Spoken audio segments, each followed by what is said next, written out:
So if we're going to talk about successful adaptation, we're talking about coping creatively with unpredictable change. And ideally that means not only surviving change, but discovering within that new opportunities. And one way that we can do that, and it's something that, again, the Senator referred to, is to have a better understanding of what our real desired outcomes are.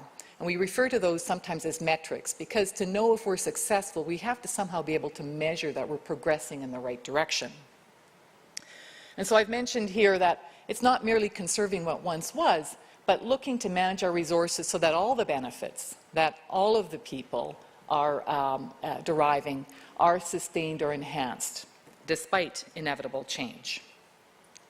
Establishing the need for metrics is easy, but actually defining what they should be is a little bit more difficult. And Henry Jansen, who contributed to this part of our paper, talks about 5 principles to consider. The first is that a metric has to be comprehensive, and that means that we look at not merely one function, or our land, for example, is an ecosystem, but we look at the whole social, ecological aspect. So it's a broader view. A metric has to be unifying in the sense that the various functions, whether it's food production or recreation or maintenance of biodiversity, that we are asking of our resources, whether it's our land or our water, are not considered individually, which is where we tend to be more comfortable, but looked at collectively. And out of that, we will sometimes find synergies, and we will sometimes find that we have to accept that there are trade-offs. But without having the dialogue around the trade-off, it's hard to develop comfort about it. Another thing that's really important is that we look at the metric being defined as something in a simple and transparent way, so it's broadly understood. And this is important even if we take a look at different governments or departments within government, having a good concept of a metric so that as policy is being developed or regulation is being developed, that it can be encompassed and considered. It has to be locally applicable, and that is for a number of reasons. The first is that as we develop new knowledge and new technology, we have to look at who's going to use it. And in many cases, it's at the farm level or at the field level. The other thing we have to consider is that when we experience climate change, as Brian has mentioned, we're really focused more so on variability in weather than we are on the actual temperature or precipitation. And weather happens locally. And so if we are going to adapt, we have to be able to access knowledge and integrate into processes or practices at a more local level. Finally, adaptation happens over time, so there has to be a time component. It has to be something that holds true today and holds true tomorrow. And we have examples of measures that have stood the test of time. For example, when we take a look at metrics around carbon sequestration, when we take a look at ecosystem nutrient balances or diversity of farming systems within a region, there are metrics that we had developed in the past that might hold very true for us as goals or outcomes in the future. But the simplicity is a more difficult aspect. If I were to say to you that one of our goals is to utilize water more efficiently in food production, I can share with you that that can have a number of outcomes. It could be that that means for a region like the prairies that we produce the same amount of food with less water, and that is how some people would view it. Or it could be that we double our food production using the same amount of water, right? So we could maintain, use less resource, grow, and use the same amount of resource. And it's our understanding around those outcomes when we define a metric that becomes important. So then what is the role of government policy in ensuring successful adaptation? And you heard earlier today that the public, the governments do have an important role to play. They are organizationally, they are the ones that can secure the common goods and services that we as individuals cannot provide. Government is there to help balance the long-term societal goals with more immediate or short-term goals. We need to understand, to do this, we need to understand starting points, and we need to be able to take a look at how we're improving or progressing with respect to some of the metrics that we plan to use.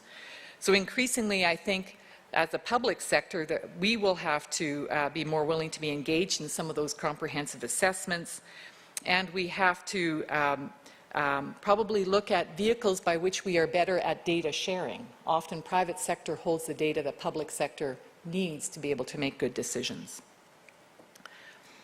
We need to anticipate change as government and enhance the resiliency and adaptive capacity within the constituency. And included in this is the recognition that policy will influence the rate at which new knowledge or technology can be integrated and used to help adapt. The tools of government are diverse, and that is a good thing. We tend to be most familiar with legislation and regulation that's as a vehicle to get a desired outcome. And we are well recognizing that sometimes these are very, very barrier-based and restrict our capacity to adapt. And as such, finding ways to be more outcome-driven in developing policy will be important. Other tools, such as incentives or directives that fundamentally reward good behavior, are increasingly being looked at. Measures like standards or certificates are available, and I think the fact that many of our provinces, or most of our provinces, have acts that require the standard of a professional agrologist with a level of education and a level of ethics, professional ethics, to help guide an industry around something that has such a public impact, is a good example of how standards can help advance us in terms of successful adaptation. There are voluntary arrangements that we can engage in through education and outreach programs, and perhaps one of the most familiar to us is the National Farm Animal Care Council's Codes of Practices, which really is a voluntary arrangement between Canada's public and livestock sectors in establishing some desired metrics for farm animal care. The actual practice on the farm isn't monitored, but the outcome of that practice is where there is some guidance. Finally, there are market-based instruments through taxes or tradable permits, and we already see where the manner by which producers might work together to share resources, land resources, water resources, the manner in which contracts are arranged as you go vertically are influenced by how we set up these market-based instruments. And this is an important thing to consider in our world, because there's general recognition that future policy is going to consider both mitigation and is going to have to consider both mitigation strategies and adaptation and adaptive capacity. And that we have had barriers, and when we take a look at what those barriers are, they're often linked to uncertainty. In other words, we're not clear about what the outcomes should be, what the metrics should look like. It might be that there's a lack of understanding, and agriculture is a very complicated business. Food production is a business of working with nature. It's a business of engineering, communication, and that lack of understanding can cause a lack of leadership, and it can cause some inaction by government. The other thing that we have to think about is that to make change, to be more resilient, we may have to change long-standing governance or institutional arrangements, and that is difficult. So as we think about those things, agriculture's capacity to proactively or reactively respond to future change definitely will require the support and the trust of the Canadian public if government is able to move forward with some of its tools. Briefly around other tools that are important that, again, were mentioned by the Senator, is technological or innovation. Its role is very important. It's been important in the past. It's helped prairie agriculture move forward. It will continue to be important. And the return on investment, I think, is an area that recently has received a great deal of study. John Cranfield looked at the return on investment from beef checkoff dollars for the period 2005-2008 and saw it rise from about 7-to-1 through to 11-to-1 benefit to cost ratio.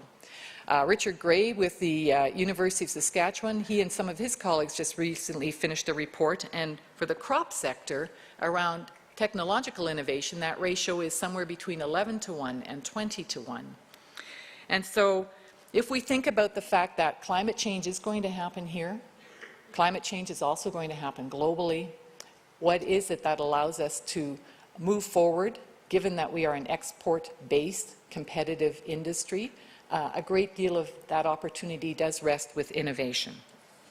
Innovation is not just for the economic and competitive side of things. There's also a public benefit, as it has a role in improving management of our resources so that all the benefits we derive are sustained despite inevitable change. What then are the characteristics of successful innovation from our perspective as we move to adapt successfully? It is about multi-sectoral investment so that we are considering short-term and long-term. And it is about public good versus sector good, and how we better take away the word versus and make that a word of and. It is about multi-sector collaboration. As we've heard, we don't know what the next big breakthrough technology is. It could be something around nanotechnology, it could be something around communications, or it could be something around on-farm practices. We need to be able to recognize that they exist, and that is through dialogue with other sectors and connections with other sectors in the way we do our research and our innovation development. And that is going to be important as we move forward incrementally, more important when we consider the big shift or the more radical changes. We need global knowledge and technology access, and we have capacity to do that through some of our industry that has global fingers, and through our research institutions and education institutions that are collaborating at a global level. And finally, we need to have an environment, a policy environment, a social environment that allows us to bring some of that technology and knowledge into our local situations and have them integrate, have the flexibility to integrate as it makes most sense. In 1942, a professor in English social history said that education has produced a vast population able to read but unable to distinguish what is worth reading, an easy prey to sensations and cheap appeals. A population that's easy prey to sensations and cheap appeals. That is something that holds true today. Today's student has multiple means of accessing facts, but few means to validate their relevance or accuracy, or to understand the possible connections between apparent incongruent fields of study. As an agriculture industry and as a society, this is going to be a barrier to our resiliency in times of change. We need to look at our education systems in terms of the outcomes that are required for the future. We need knowledgeable and adaptable citizens. That's not only important to Western Canada's right to grow food with the land and water resources at hand, but also to support change. The degrees and the diplomas that we earned, coupled with the mentoring and hands-on experience that makes a professional agrologist, is what defines our capacity as analytical and critical thinkers. And I think that kind of thing has to expand. If we can achieve through our education systems, and that's not simply just the university or the high school, if in the system we can achieve these knowledgeable, adaptable citizens, analytical and critical thinkers, whether it's in research and professional agrology or elsewhere, we will get out of that people who are educated, visionary, and ethical leaders, and they will be very important in our capacity to adapt in the future. Let me just mention this one more time. Agriculture's capacity to either proactively or reactively respond to future change requires the support and trust of the Canadian public. Policy will not change if people don't support their governments. Innovation will not be integrated into current practice and process if the resulting product does not have consumer confidence. Public engagement in their food supply chain will continue to decrease if agriculture as a sector cannot communicate. The University of Manitoba took a chance when it opened its doors of the Bruce D. Campbell Farm and Food Discovery Centre back in 2011. Using interactive displays and hands-on programming, we've extended an invitation to Manitobans and other visitors to learn about agriculture and food. The centre's doors are open to not just school children, but to their families and anyone who is interested in a bit of fun and discovery around a theme of prairie agriculture and food. And I think that kind of chance, that kind of effort is going to be required on many fronts. In this presentation, we have shared with you our thoughts on climate change and the impact it will have on our capacity to produce food in 2050. We have indicated that a changing climate is one of many changes that prairie agriculture will address to be successful. What then is the role of the professional agrologist in all of this? Well, the good news is that we are working with people that are tasked to produce food, our farmers, who are very comfortable with the concept of adaptation, and if they are given the appropriate tools and knowledge, they have and will continue to meet global food demand. The role of the professional agrologist then is to become engaged in the dialogue with both the within its sector and with the public, so that we are developing the best possible metrics to guide future decisions around adaptation. The role of the professional agrologist is to provide leadership in working with our sector and with government to fill that toolbox with appropriate policy, good partnerships and innovation and education programs, so that we can generate the knowledgeable citizens, critical thinkers, and the educated, visionary, and ethical leaders. And finally, it is the role of professional agrologists to do their best to use the tools that we've created to take advantage of opportunities and challenges as they arise.